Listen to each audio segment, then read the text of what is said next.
Salut l'équipe, c'est Sylvain. Donc on est jeudi et on se retrouve donc comme toutes les semaines pour un combiné doublement de mise sur les matchs du week-end. Et aujourd'hui, donc je vais vous rajouter mes 5 pronos à tenter sur Lyon-Nîmes de ce vendredi. Donc si vous suivez les vidéos et les lives, vous avez vu que ça se passe plutôt bien en ce moment. Il y a eu un petit 5 sur 5 sur le Classico.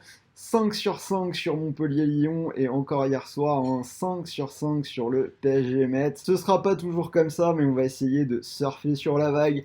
Donc si les vidéos vous plaisent, n'hésitez pas à liker, à mettre des commentaires et surtout à vous abonner pour ceux qui êtes sur YouTube, vous activez la petite cloche. C'est parti, on va parler des matchs de ce week-end. Donc un combiné pour essayer de doubler la mise. Celui de la semaine dernière est passé avec Arsenal plus Lille. Et justement, aujourd'hui, donc pour ce week-end, je vais repartir sur le match des Gunners, une équipe d'Arsenal qui reçoit West Ham. Alors Arsenal qui a parfaitement démarré sa campagne, on l'a pris la semaine dernière, donc il s'impose largement à Fulham 3-0. Ils ont un premier quart d'heure un peu compliqué, mais ça enchaîne derrière, donc avec 3 buts. But de Lacazette, but de la recrue, l'ancien Lillois Gabriel, une belle tête, et surtout un but d'Aubameyang qui est déjà très en jambes. Une action assez extraordinaire qui part de la surface des Gunners et qui finit dans la lucarne. Un but magnifique et il faut pas oublier qu'Arteta est avant tout un élève de Guardiola qui développe du beau jeu. On a également vu Willian qui arrive de Chelsea qui s'est montré à son avantage.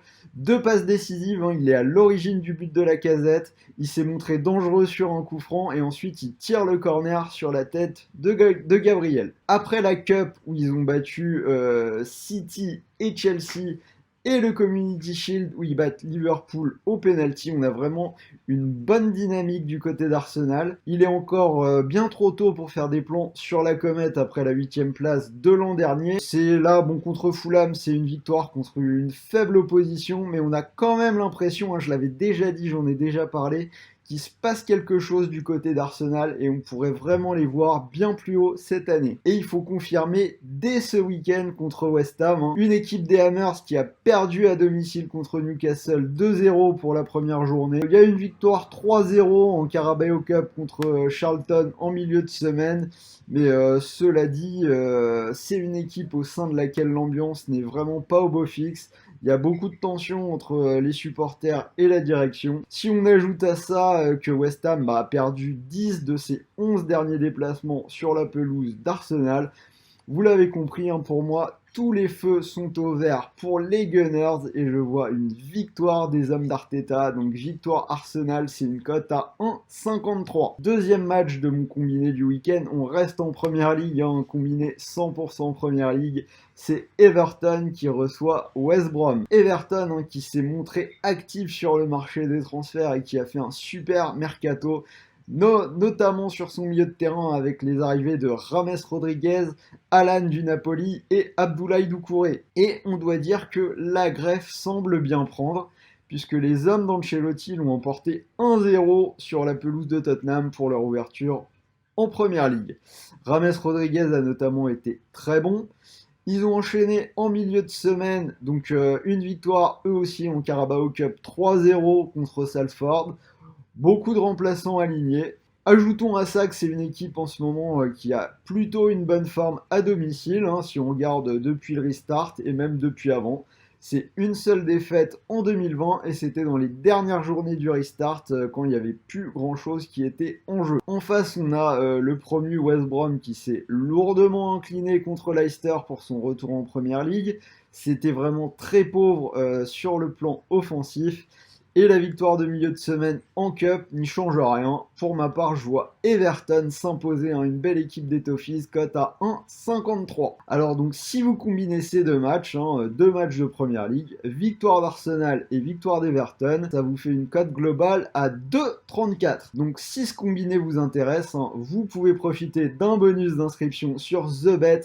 le plus gros bonus d'inscription du marché avec 150 € de bonus global, dont un premier pari de 100 €. Donc voilà pour le combiné, un doublement de mise à au-delà de 2. Après, on va quand même donner un mot sur le match de Ligue 1 de ce vendredi, Lyon-Nîmes. Donc ça m'a bien réussi sur les 3 dernières affiches, donc j'ai fait pareil, je vais vous proposer 5 paris, donc ça va peut-être pas continuer comme ça, hein, les gars, vous enflammez pas, mais jusque-là, ça tourne bien, donc je vais faire ma petite analyse. Alors, Lyon-Nîmes, hein, Lyon qui s'est incliné à Montpellier en milieu de semaine, hein, on avait largement parlé du match. Oussem Aouar, hein, qui a pris un rouge et qui sera donc suspendu pour ce match de vendredi. Lyon, hein, il commence, il gagne 4-1 contre Dijon, 0-0 à Bordeaux ensuite, et ça enchaîne sur une défaite. On en parlait il y a quelques temps, hein, et bah voilà, on est en plein dedans. Lyon qui doit se mobiliser sur cette Ligue 1 dans cette saison sans Coupe d'Europe après son épopée dans le Final 8. On avait parlé qu'il y aurait peut-être des difficultés, bah voilà, on y est. Et à ce titre, ce match contre Nîmes pourrait déjà apporter certains enseignements et voir si les Lyonnais peuvent rebondir. Car une nouvelle contre-performance pourrait très bien faire ressurgir le spectre du début de saison dernière sous Silvino, où c'était très bien parti avant de complètement se déliter. Parlons un petit peu de Lyon, hein, de ce qu'on a vu contre Montpellier. Donc moi j'ai envie de dire que c'était annoncé, hein, on en avait parlé, mais il y a quand même toujours à mon sens des problèmes d'animation offensive du côté de Lyon. Donc on a une défense à 3 qui est plutôt solide, qui a été mise en place pour renforcer un petit peu l'arrière-garde. Après, à voir ce qui va se passer avec Andersen qui a pris la place de Marsal. Mais le problème de ça, c'est qu'avec des joueurs comme Marcelo, comme Denayer et Andersen, on n'a pas un joueur capable de relancer le jeu proprement depuis l'arrière. Du coup, on a pas mal de grands ballons. Et ces grands ballons, avec des duels aériens, ça profite pas vraiment au milieu de terrain lyonnais, qui lui justement est plutôt technique avec des bons joueurs de foot comme Cacré, comme Guimaraes et comme Aouar, donc qui sera pas là, mais qui eux pour le coup sont des bons joueurs de foot technique, donc ils sont pas vraiment avantagés par ces problèmes de relance de derrière. On ajoute à ça un peu de maladresse des attaquants, hein, et notamment Toko Ekambi, hein, qui a rapidement touché le poteau. Depay et Dembélé, entre un qui est peut-être déjà au Barça et un peu irrégulier, et Dembélé qui est complètement perdu sur le terrain en ce moment, on aboutit dans cette situation où c'est un peu difficile. Alors après, la chance des Lyonnais sur ce vendredi, c'est qu'ils vont jouer contre Nîmes et c'est sans doute une bonne nouvelle. Si on regarde cette équipe de Nîmes, c'est une équipe qui ne prend pas toujours les points, mais qui marque beaucoup, qui propose du jeu et qui va pas rester derrière dans ce match contre Lyon. Alors, ils proposent du jeu surtout à domicile, cela dit, mais toutefois, ils vont pas mettre le bus et ce sera un match où il y aura du football. Donc petit bilan des Nîmois, hein, c'est une victoire contre Brest pour la première journée 4-0, mais derrière c'est 2 défaites, donc à Nantes 2-1 et contre Rennes à domicile 4-2 hein, dans un très beau match. Alors moi à mon avis cette configuration c'est typiquement le genre de match où les Lyonnais peuvent être avantagés et je les vois s'imposer malgré tout. Donc on part sur les 5 paris. Donc pour moi, la victoire des Lyonnais cote à 1,48. Le deuxième pari, celui qui est peut-être le plus sûr pour moi, c'est les deux équipes qui marquent et c'est une cote à 1,67. Et après, on va combiner un petit peu tout ça. Pour ceux qui veulent assurer un pari qui est pas mal, c'est la double chance, donc Lyon ou nul et les deux équipes qui marquent, la victoire sèche des Lyonnais et les deux équipes qui marquent toujours, puisque c'est ma grosse confiance sur ce match, cote à 2,47, hein, Lyon et les deux équipes qui marquent. Et on va finir avec un petit score exact multi-choix à tenter, hein, ça m'a réussi jusque-là, on verra bien si ça continue.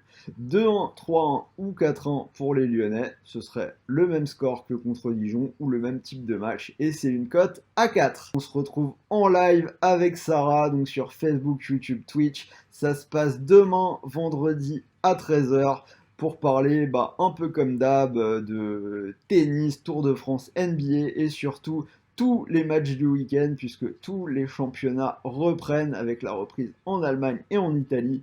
Je ne pourrai pas faire tous les matchs mais on aura déjà de quoi bien discuter. Donc voilà, je vous souhaite une bonne soirée, un bon match devant Marseille-Saint-Étienne pour ceux qui vont regarder ce soir et je vous dis à demain. Ciao l'équipe!